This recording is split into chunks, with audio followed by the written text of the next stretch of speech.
What's up, everybody? Ghost Girl 007 here, and today's video is going to be a haunted reads. If you like videos like this, comment and like and subscribe to my channel so you get notified when I upload a new video.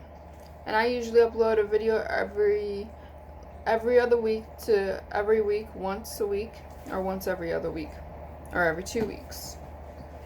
So without further ado, let's get into the video. So right now, we're reading I Am Haunted, Living the Life Through the Dead by Zach Bagans. That's what that looks like. We're reading his book right now. We're on page 176, chapter 23. Lockdown hangover. It's way worse than a regular one. Just about everyone has experienced a hangover. You go out, you have fun, you drink too much, and the next day you wake up in pain and make a list of the people you need to apologize to. The day after a lockdown is no different, except for the lack of booze. I'm evolved as an investigator, and as time goes by, I release more and more of myself to the spirits I come in contact with. I let them use my body however they need to, opening the door to the spirit world wider and wider. This has results in deeper and deeper connections, but it comes at a price. The more I allow spirits in, the more sensitive I become to them, and more the damage they can do, even long after a lockdown is over.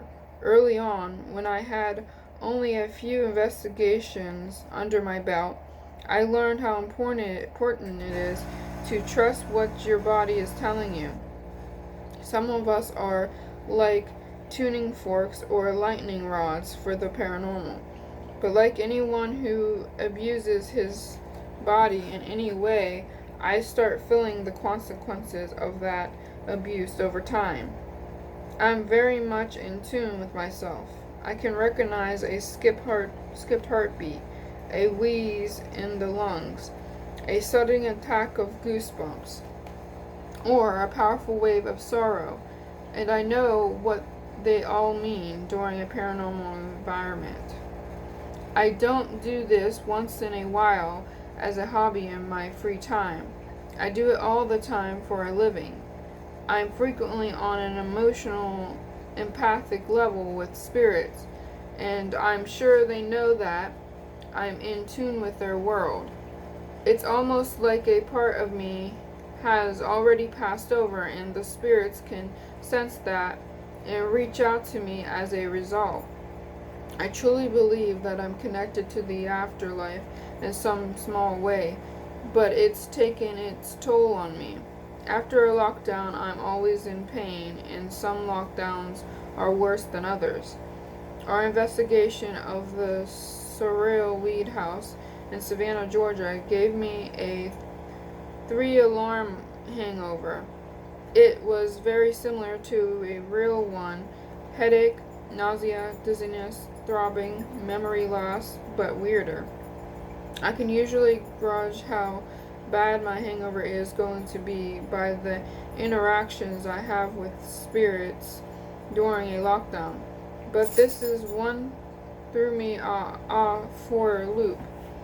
It was an incredible connection, sure, but the lasting impression it left on me was disproportionately huge. At the house, I came into contact with a powerful spirit in the slave quarters that I'll never forget. This spirit wasn't just strong, it reached inside me and let me feel its emotions, connecting us like a cross-dimensional umbilical cord. Moments like this are always strange and unpredictable, but I've long since thrown caution to the wind, so I opened myself up and allowed it in. What did I get for that? I was paralyzed. I stood motionless and frozen in time, unaware of my surroundings for several moments. You lost all sense of time and space when a spirit takes a hold of you like that. You don't recognize people around you. You don't know what time it is. Nothing is familiar, and your head swims until you fall into a tentacle-like state. It's this moment when the spirit is drawing your energy from you, and you are feeling the spirit emotions that really drains your body. There's a sense in Bram Stoker's Dracula where Keanu Reeves' character is being held hostage by female vampires. They continuously suck his blood, but they leave a tiny bit so he's barely alive. That's exactly what a lockdown hangover feels like. That's how deep I get into these experiences. These hangovers are the worst because it can take days to get my body working properly again. I love these intimate interactions and ethereal moments with spirits, but the next day kicks me in the gut. It took me 5 days to get over that investigation in Savannah. I was nauseated, dizzy, and just plain off. And it shook me up, not only because it took me so long to get over it, but also because I was so irritated with everyone afterwards. We all go our separate ways the day after a lockdown, and I usually ride to the airport with Billy and Aaron. This is when we're most on edge with each other because the residue of an evil spirit takes time to wear off. When we have an emotional moment during a spirit interaction, channeling, or possession, we end up carrying the residue of that spirit, and it takes a little while to get ourselves back to normal. We know this now and have learned to stay quiet until we're home because no one wants to say something he'll regret. We even keep the joking to a minimum. We can turn on a dime, and we usually try to talk as little as possible so we don't. On the way home from Savannah through Billy and I got into it because my connection with the spirit stuck with me and changed me for a while. But in the end, it was worth it to me. I'm convinced that the longer and stronger the hangover, the deeper the connection was with the spirit. My lockdown hangover makes me wonder what these interactions might be doing to me. Spirit interaction is like a drug that you develop a dependency on. Addicts return to their precious no matter how severe the effects, and in some ways I guess I'm no different. The rush is not without its consequences. I've developed a lot of health issues from the locations I've investigated. In addition to respiratory troubles, I believe I've developed other deeper problems from opening myself up to spirits. These lockdown hangovers seem to take more and more of a beating on me. They get harder and harder and take longer and longer to get over. This is my career and my passion, but at what point do I say it's not worth it anymore? Professional athletes all go through this, and though I was never destined to play in the NFL, I have something in common with those men who lead a life that physically destroys them. I have to be realistic and figure out when it's time to step away and do something else. And that makes me sad. The lockdown hangover is cure more than just carrying a crystal in your pocket, saying a prayer, or burning some sage.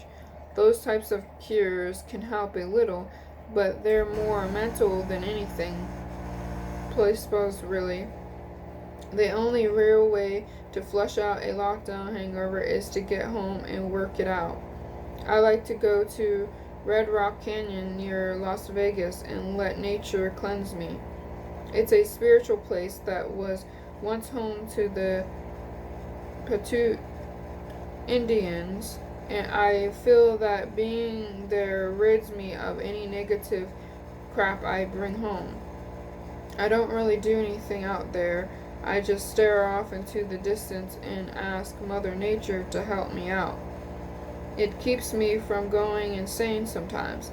That and my dog, Gracie. Gracie has always been there for me, and I'm lucky to have her. I occasionally do work for the Nevada Society for the Prevention of Cruelty to Animals, NSPCA, and one day I went to a shelter and one of the workers said to me, "I think you need to meet somebody." Suddenly this dog ran towards me from about 40 feet away and gave me the biggest hug ever, like we were old friends, and she was glad to see me after a long separation. I immediately felt this energy and power, like she was there for a reason. She's a pure soul, and I really believe that Gracie was sent to me by a higher power to help get me through tough times. Between her, the canyons, and Mother Nature, the lockdown hangovers don't stand a chance. They still suck, but I always find a way to beat them. Gracie loves hiking at Red Rock Canyon. So this is a little beautiful dog. Well, she's not little, but she's cute.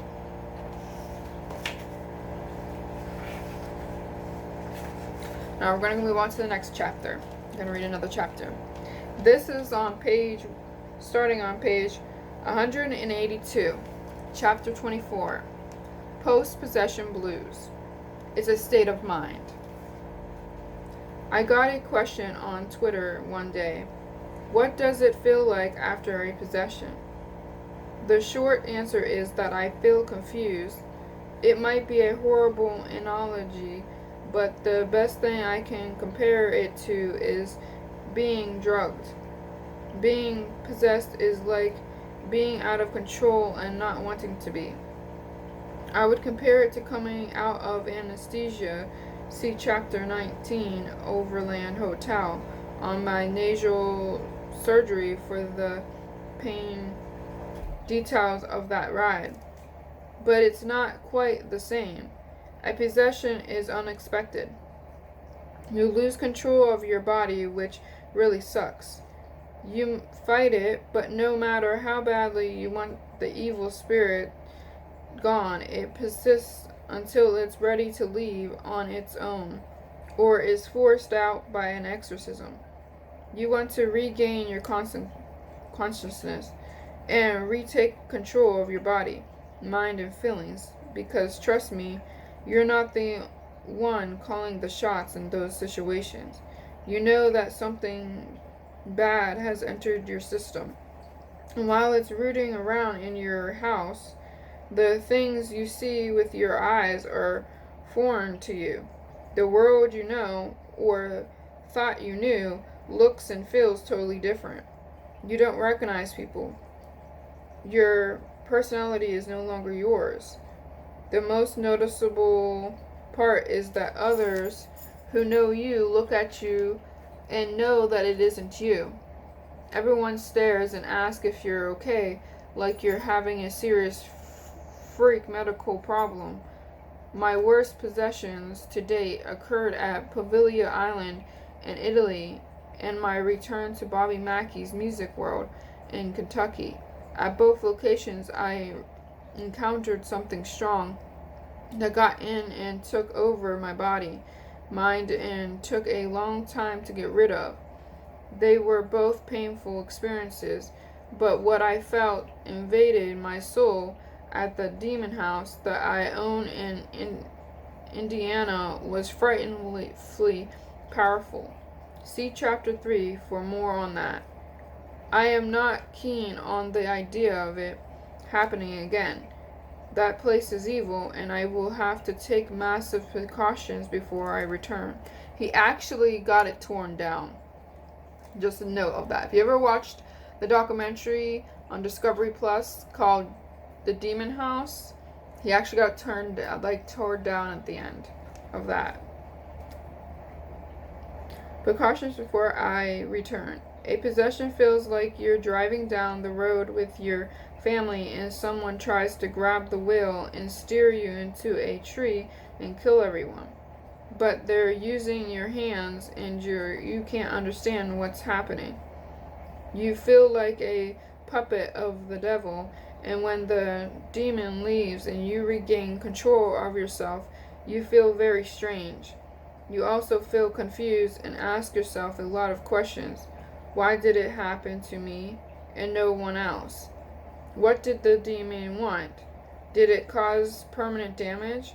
Am I going to hell now? How do I make sure I'm clean?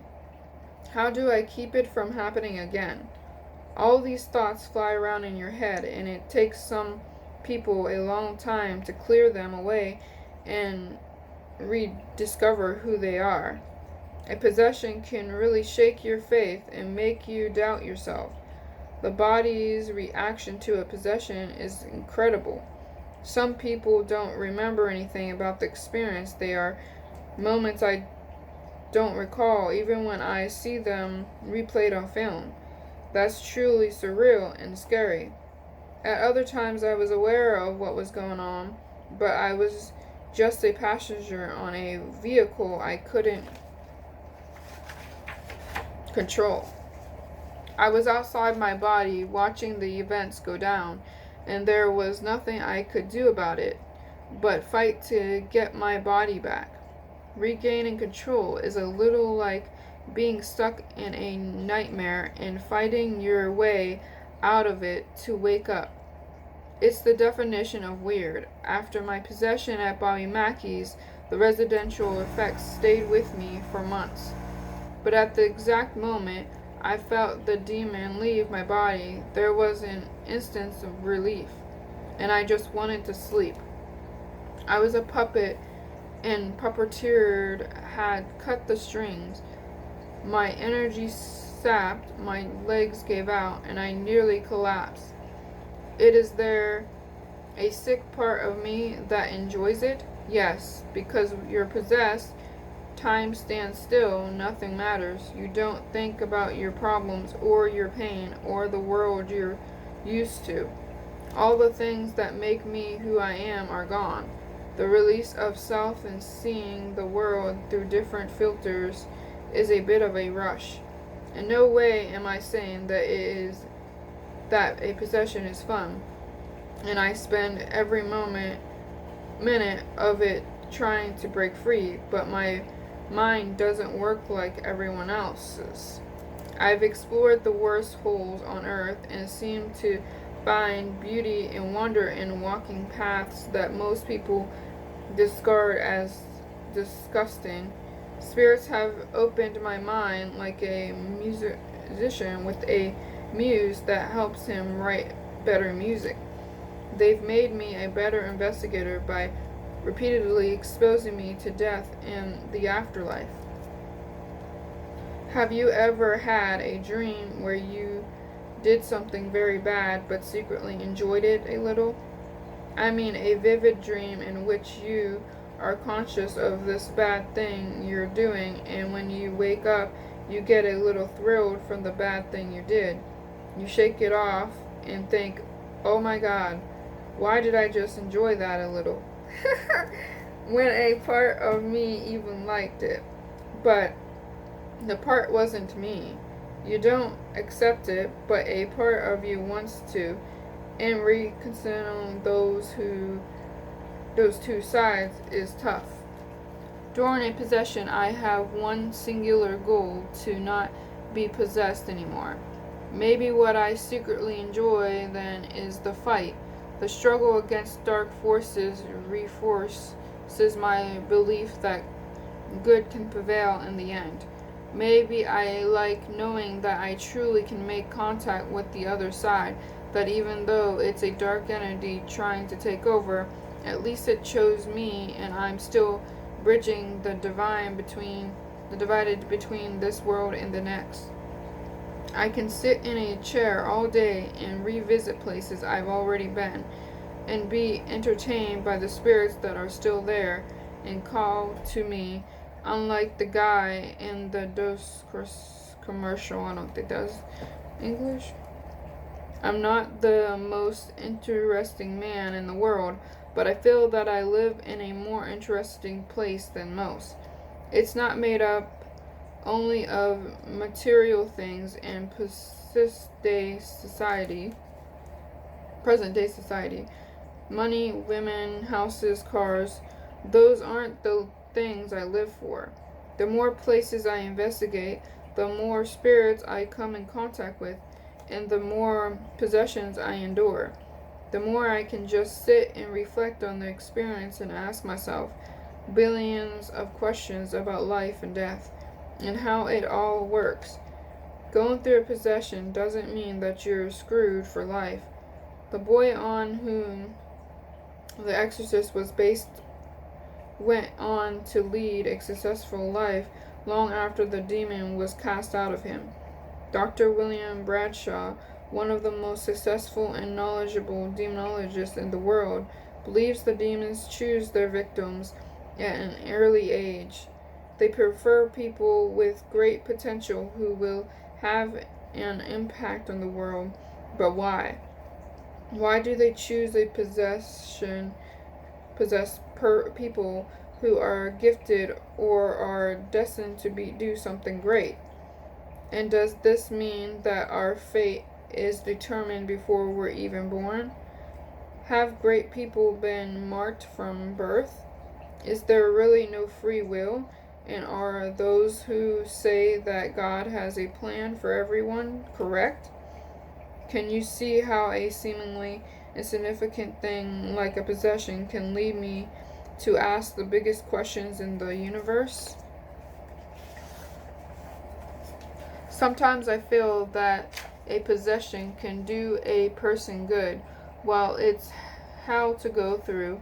Literally, the people who experience a possession go on to live great lives with no recollection of the event.